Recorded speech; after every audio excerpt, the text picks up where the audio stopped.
Another day, another video. So, intro's starting to get a bit typical, but and we're not going to talk about that today. We're going to be talking about Optic LAs struggles in the beginning of the beginning of the off season and scrim season, some people call it, when they've been scrimming a lot, and it's actually been kind of odd. They have very talented players, and they just haven't figured it out. You have Empire, who's been screaming every single day, and they fucking boast about it every single time. Most teams really just want to go for their heads and cut them and like destroy them, whatever. And then you got Chicago, been streaming every day, and it's pretty enjoyable. And then you got all the other teams who are screaming but aren't streaming as much, which is a good idea since you don't want to see people like scrimming and streaming and get distracted by the stream and not listening, so I see why. But what we're talking about is Optic LA. Kenny, sorry my head hurts. Kenny, Slasher, J-Cap, Dashy, and TJ. So what I've been seeing off scrims from Optic LA and them playing Empire or Chicago, which are the only teams that are streaming, at least the big names are streaming. I think Octane has been streaming too, but I haven't seen him play Optic LA. It seems to me that they just struggle communicating. They have the same problem they had in the Thieves in the beginning of the season. So they have Slasher and Kenny that are there were two reasons that they couldn't figure things out in the beginning of the season in 100 Thieves. They couldn't communicate well, and they were always seemed to be arguing, and when one raises their voice, the other one raises their voice, and it ends up never being settled. And the only reason they fixed this is because Crowder, aka Replays, the coach of the year last year, somehow got to understand Slasher and understood what Slasher was saying, and was able to tell it to the whole team without everybody getting pissed. Which I commend them for that, because that is fucking crazy that a coach could at least get along with Slasher. Because Slasher is a very big name and has a very strong aura around him, and nobody really wants to talk back to him. And then here's the thing: you have Slasher Kenny, who had the 100 Thieves fallout in the beginning of the season, and then you have J-Cap and Slasher, who had the Envy fallout, where they couldn't get along, and the only reason they even were sticking together was because they were winning chips. If they weren't winning chips, they would have been left. Supposedly in Infinite Warfare, they absolutely hated each other's guts, and somehow they fixed it, and somehow at finals, playoffs and champs, they were somehow second both of this. That's literally how he said it. And then you have TJ, who had the whole thing with Rise with Slasher, and they have Big Bruce, who has the whole thing with Complexity and their struggles. So this is a very, very talented, but very, very easy lineup to be constantly arguing, constantly not agreeing with each other, and constantly going through things, which is, I saw this coming actually. I saw Slasher and Kenny, and I'm like, yeah, that's not gonna work out very well. And I saw J-Cap, like, wow. Is it because, did they pick him up because TJ wanted him on because he wanted to play more FIFA with him? Well, not dissing TJ, it's just that I didn't see him joining the team if Slasher was joining the team. So this is very, well, J-Cap isn't a big voice in comms. He talks smack, but playfully, and I think Slasher can deal with it.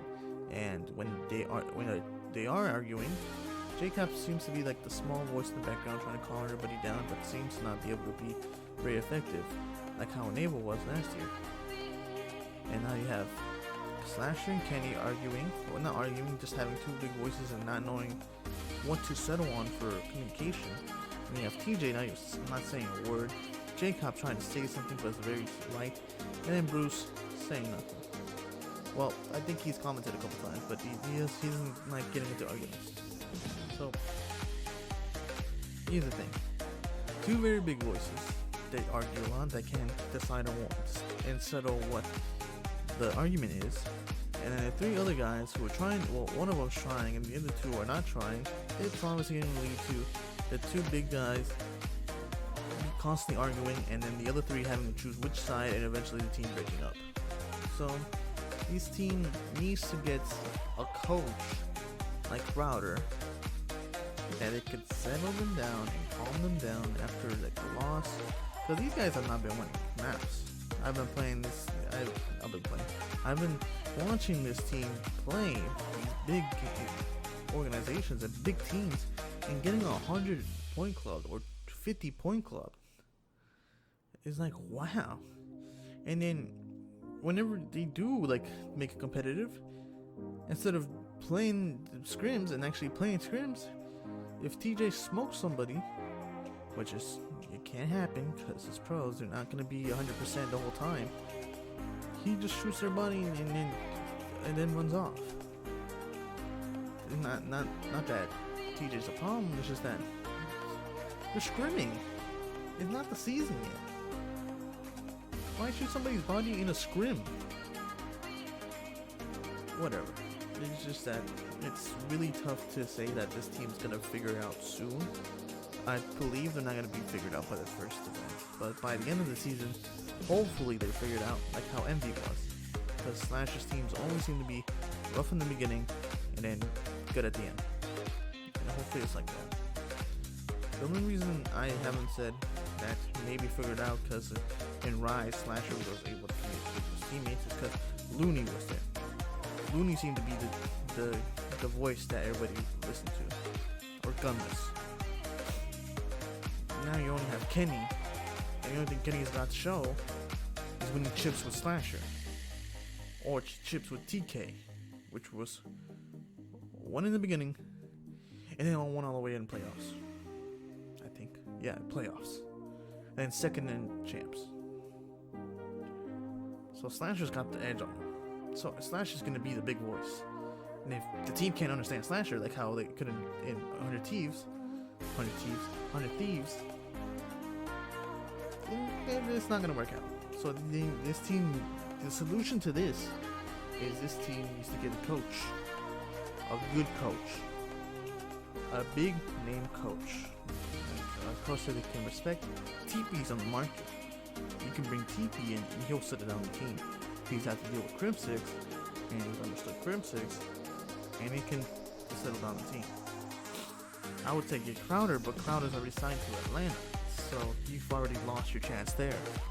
So Optic LA, even Mud Dog's there. I wouldn't even say Mud Dog because he tried helping out the 100 Thieves squad in the beginning of the season and he didn't do jack. So get somebody like TP, get somebody like maybe a Parasite, or maybe just a name that's won many chips and has the claim of backing up what he says, so the team won't be at each other's heads all the time. That's the solution, at least I think so. Or just wait till the team figures it out. Or, because it's 50-50, that they're going to break up or they're going to stay together. And TJ was there and he was okay with Slasher, but he had Looney and Gunless next to him. He didn't have another big mouth like how Kenny was. So, that's all I have to talk about today. Hopefully this Optic LA team figures it out, because even though I don't like them, even though I don't like not the team, even though I don't like Immortals and still calling it Optic and stuff, I at least want to see good matches. I don't want to see matches where one team's getting absolutely stomped and the other team's absolutely frying them. I don't want to see Crimsix 4-piecing them. I don't want to see Clayster turning on people. I don't want to see I don't want to see Scum frying TJ with a sub when TJ's using the AR. I'm gonna end it here. Hopefully y'all enjoyed this video.